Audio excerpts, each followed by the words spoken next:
오늘 본문의 말씀은 우리 이번 달 평안의 말씀입니다. 그래서 저희가 한 달 동안 계속해서 평안의 말씀, 경외의 말씀, 위로의 말씀을 나누는데 이번 달 평안의 말씀이 바로 빌립보서 4장 6절과 7절의 말씀입니다. 바울 사도는 옥중에 갇혀 있으면서 자신을 걱정하고 염려하는 성도들을 격려하기 위해서 이 빌립보서 편지를 성도들에게 보냈습니다. 그러면서 편지를 다 마무리하는 과정 가운데 오늘의 말씀을 통해서 성도들에게 꼭 당부하고자 하는 몇 가지 중요한 내용을 강조하고 있습니다. 그 첫 번째 당부의 내용은 뭐냐면 아무것도 염려하지 마십시오, 이런 내용이에요. 아무것도 염려하지 마십시오. 여기서 염려한다는 것은 어떤 대상을 문제거리로 인식하고 근심하다, 이런 뜻이에요. 자신이 통제할 수 없는 대상에 대해서 또한 쓸데없이 근심에 빠지는 것을 염려, 이렇게 말하고 있습니다. 중요한 것은 어떤 대상을 내가 문제로 인식하는 데서부터 시작이 된다는 것을 알 수가 있습니다.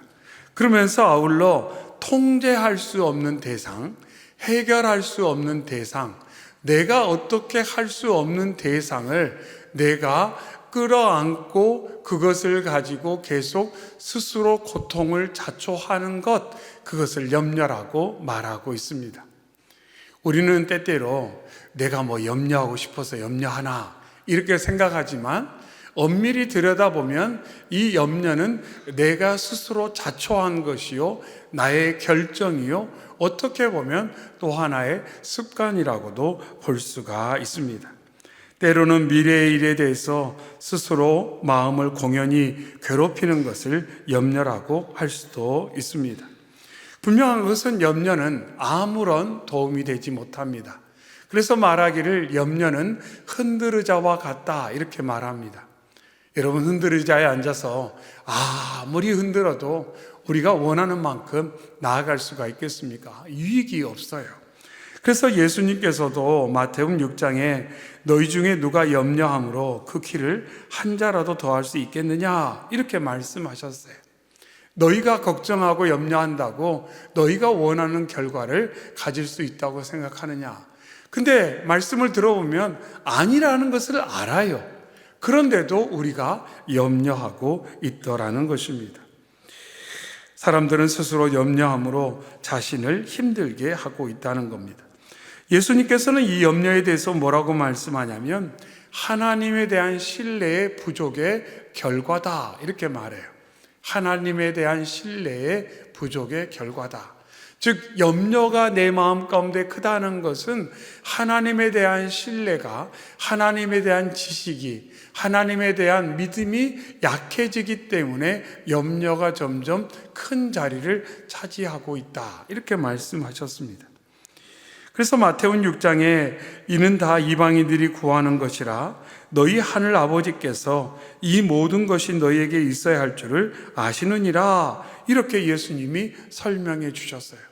하나님 아버지가 다 알고 계시는데, 너의 모든 것을 알고 계시는데 마치 하나님께서 잘 모르시는 것처럼, 또 잘 모르시기 때문에 어떠한 계획도 대안도 도움도 되지 않는 것처럼 스스로 내가 이 문제를 해결하려고 계속 전전긍긍하는 그 염려라는 것은 결국 하늘 아버지에 대한 이해 부족, 신뢰 부족의 결과다, 이렇게 예수님께서 말씀을 하셨습니다.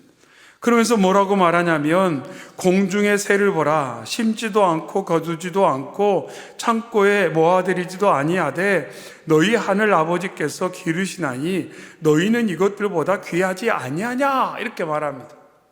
공중의 새를 봐라, 들에 핀 백합화를 봐라, 그것들보다 너가 더 귀하지 않느냐, 훨씬 귀하지 않느냐. 그런데 하나님께서 하물며 너희의 삶을 그냥 방치하거나 유기하시겠느냐, 이렇게 예수님께서 말씀하셨어요. 여기서 알 수 있는 것 하나 또 뭐 있냐면, 내가 나의 가치를 안다면, 염려로부터 벗어날 수가 있다. 이렇게 말씀합니다. 내 가치를 안다면, 내가 얼마나 중요한 존재인지, 하나님께서 나를 얼마나 사랑하시는지, 하나님께 내가 얼마나 소중한 존재인지를 내가 안다면 염려로부터 점점 벗어나게 된다. 이렇게 말해요. 반면에 내가 하나님께 그리 소중한 것 같지 않아요. 하나님이 나한테 큰 관심 별로 없는 것 같아요. 그래서 내가 스스로 뭔가를 해야 될 것 같아요. 내 삶에 필요한 것, 내 삶에 연약한 것을 내가 스스로 해결해야 되는 존재라고 느껴진다면 그때부터 염려는 커질 수밖에 없다는 겁니다. 아이들이 어릴 때는 좀 걱정을 덜 해요. 염려를 더 해요. 왜냐하면 아빠가, 엄마가 뭐든지 해줄 것 같거든요. 누가 그러잖아요. 애들이 막 어릴 때는 아빠가 슈퍼맨처럼 보인대요. 엄마가 원더우먼처럼 보여요. 그러다가 아이들이 좀 커가면 아빠도 못하는 게 있구나, 엄마도 불가능한 게 있구나, 이렇게 느낀다는 거예요. 그러면서 아이들이 점점 이제 내가 해야지 이런 마음을 갖게 된다는 거죠. 근데 하나님과의 관계 가운데 내 믿음이 어떠한가, 내 믿음이 어떠한가, 그리고 하나님 앞에 서 있는 나에 대한 하나님의 그 사랑과 은총의 크기가 어떠한가, 즉 하나님의 관점에서 나의 가치를 내가 어떻게 이해하는가, 그것이 염려와 아주 밀접한 관계가 있다는 겁니다. 아빠와 엄마에 대한 신뢰가 아주 깊고 아빠 엄마가 뭐든지 다 해줄 것 같은 그러한 마음에 큰 기대가 있다면 아이는 크게 걱정하지 않을 거예요. 왜냐하면 힘든 일 있으면 부르면 되거든요. 아빠, 엄마, 부르기만 하면 돼요. 아주 어린 아이들이 왜 울까요? 부르는 거예요. 내가 못하겠거든요. 배고프면 불러요. 잠이 와도 불러요. 불편해도 불러요. 왜냐하면 부르기만 하면 오니까, 와서 해결해 주니까. 말도 못하는데 울기만 해도 해결이 되잖아요. 그런 관계가 아주 복된 관계라는 거죠. 예수님께서 그것을 말씀하고 있습니다. 그러면서 염려로부터 자유하는 과정이 그냥 우리의 생각과 의지만으로 진행되지 않기 때문에 6절 말씀에서 다만 모든 일에 기도와 간구로 너희 구할 것을 감사함으로 하나님께 아뢰라, 이렇게 말하면서 기도에 대해서 강조를 하고 있습니다. 근데 이 기도라는 것은 예방 조치적인 측면이 강해요. 즉 어떤 일이 나를 염려로 이끌어 가기 전에 기도와 간구가 하나님과 관계 가운데 힘있게 진행되면 마치 예방주사를 맞는 것처럼 염려가 덜 생긴다는 거예요. 그러니까 기도의 삶이 힘있게 되면 염려할 일들이 점점 작아진다는 것. 염려로부터 자유하게 되고 자꾸 뭔가 나를 염려하게 만들지만 아니야. 하나님께서 내 아버지인데, 내가 하나님께 얼마나 소중한 존재인데 내가 이런 걸 가지고 내가 전전긍긍하고 염려하고 걱정하겠어? 괜찮아. 이런 마음, 이런 여유를 갖게 된다는 것입니다. 또한 어떤 일이 염려로 이끈다는 것을 깨달았을 때 기도를 하게 되는 것입니다. 그래서 어느 순간 부질불식 가운데 내가 어떤 일에 대해서 염려하고 걱정할 때 내가 염려하고 걱정하는 것이 정상적인 것이 아니라 그것이 하나님께서 결코 기뻐하는 모습이 아님을 알고 내게 건강한 상황이 아님을 알고 그 상황 가운데 기도로 나아가 염려거리를 하나님께 내어드리게 된다는 것입니다. 여기서 다시 한번 알 수 있는 것처럼 우리는 염려를 해결할 만한 능력이 없고 오직 하나님께서만 염려를 아시고 염려 가운데 역사하실 수 있기 때문에 우리가 그 염려를 이제 맡기는 것입니다. 그래서 6절 하반에 하나님께 아뢰라, 이렇게 말합니다. 아뢰라. 이것은 지속적으로 알려지게 하라, 이런 뜻이에요. 근데 하나님 다 알고 계시잖아요. 그렇죠? 하나님께서 모르셔서 어떤 일에 대한 상황에 대한 정보가 부족해서 우리가 하나님께 알려드리는 것이 결코 아니라는 겁니다. 그래서 여기서 아랜다라는 것은 뭐냐면 계속해서 맡긴다 이런 뜻이에요. 아랜다는 것은 정보를 드리는 게 아니라 계속해서 맡기는 거예요. 하나님, 제가 해결할 수도 없고 책임질 수도 없는 어떤 상황을 계속 붙들고는 걱정하고 염려했는데 이거 하나님께 맡겨드립니다. 그래서 예수님께서 말씀하셨잖아요. 수고하고 무거운 짐자들아 다 내게로 오라. 내가 너희를 쉬게 하리라. 주님께서 말씀하셨어요. 너희 그 짐, 그 무거운 짐, 너희 해결할 수 없는데 왜 지고 다니냐. 염려의 짐, 걱정의 짐 다 내게 맡겨라. 근데 그 맡기는 것이 뭐냐면 기도라고 말씀하고 있어요. 아뢰는 것이에요. 근데 그 아뢰는 것에 대해서 뭐라고 말씀하냐면 감사함으로 아뢰라, 감사함으로 맡겨라 이렇게 말씀을 하고 있습니다. 여기서 중요한 것은 뭐냐면 기도의 초점이 염려거리가 아니라는 거예요. 기도의 초점이 염려거리가 아니라 기도의 초점이 하나님께 있어야 됨을 강조하고 있어요. 그러니까 염려하는 내가 기도의 자리에 나와서 하나님께 초점을 둘 때 염려했던 내가 이제 감사하는 나로 바뀌게 된다는 거죠. 근데 반대로 기도하는데도 계속 염려거리만 봐요. 기도하는데 시선은 계속 염려하는 문제의 시선이 있다면 우리는 염려로부터 벗어나기가 쉽지 않다는 겁니다. 그러니까 기도라는 건 뭐냐면 초점을 하나님께 맞추는 거예요. 우리가 기도를 시작할 때 주야 이렇게 외치는 거 뭐냐면 주님, 제가 나의 시선을 이제 문제와 염려거리로부터 거두어 드리고 시선을 나의 주 나의 하나님께 두겠습니다. 이 고백인 줄로 믿습니다. 그래서 우리가 목이 터져라 쥐어 부르는 거예요. 쥐어 부르는 것은 주님 들어주세요, 빨리 오세요 이런 거 아니에요. 소리 지르면 주님이 그래요. 야, 다 듣고 있다. 크게 한 말해도 다 한다. 그러잖아요. 우리가 크게 이야기한다고 하나님이 잘 들으시고, 나직한 목소리로 우리가 기도한다고 하나님 못 들으시고, 또 마음으로 기도한다고 못 들으시고, 그거 아니잖아요. 별반 차이 없어요. 차이 없어요. 그러나 우리가 그렇게 큰 소리로 기도하는 것은 의지적으로 내 초점을 주님께, 우리 예수님께 두겠다는 그런 믿음의 결단, 우리의 행동으로 나타나는 것입니다. 그래서 그처럼 초점이 문제로부터 염려거리로부터 하나님께 나아갈 때 우리의 마음에서 염려가 벗어나지고 감사가 가득 채워질 줄로 믿습니다. 그것을 말씀하고 있어요. 그래서 말씀하기를 본문 앞 4절에 보니까 주 안에서 항상 기뻐하라, 내가 다시 말하노니 기뻐하라, 바울 사도는 빌립보 성도들한테 강조를 해요.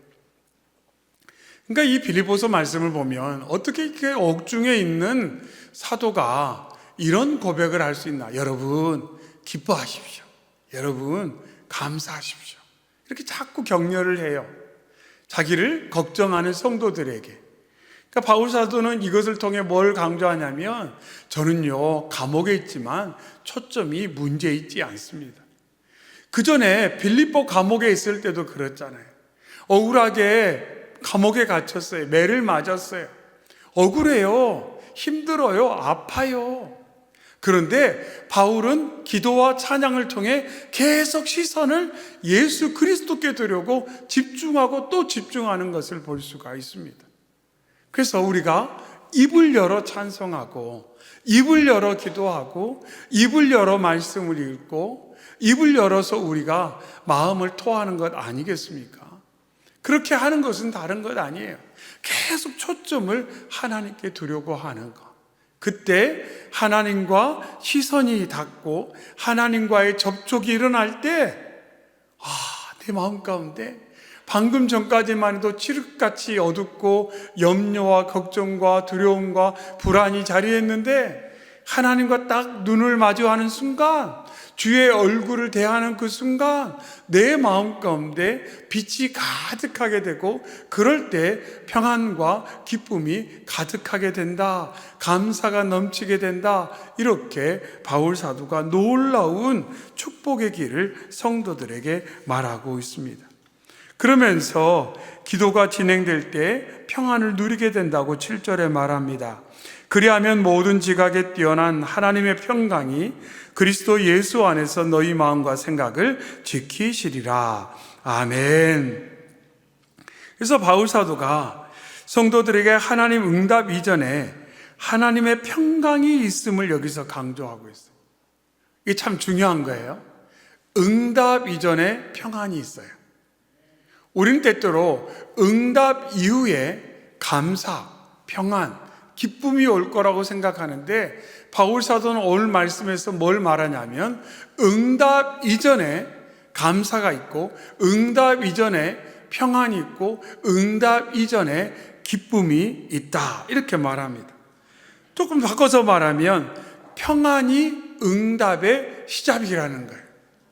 평안이 응답의 시작이라는 거죠. 근데 우리가 그냥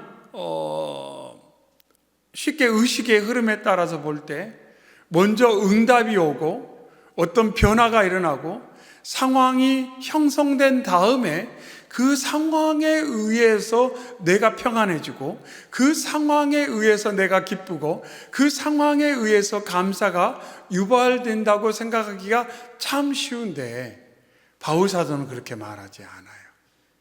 그리고 그렇게 경험하며 살아왔지 않다고 말하고 있어요. 아까 말씀드렸죠. 빌립보 감옥에서 환경은 바뀐 게 없었어요. 여전히 옥중이었어요. 매어 있었어요. 그런데 기도하고 찬양했더니 마음의 평안이 회복되고 기쁨이 회복되고 감사가 회복된 이후부터 역사가 일어나더라는 거예요.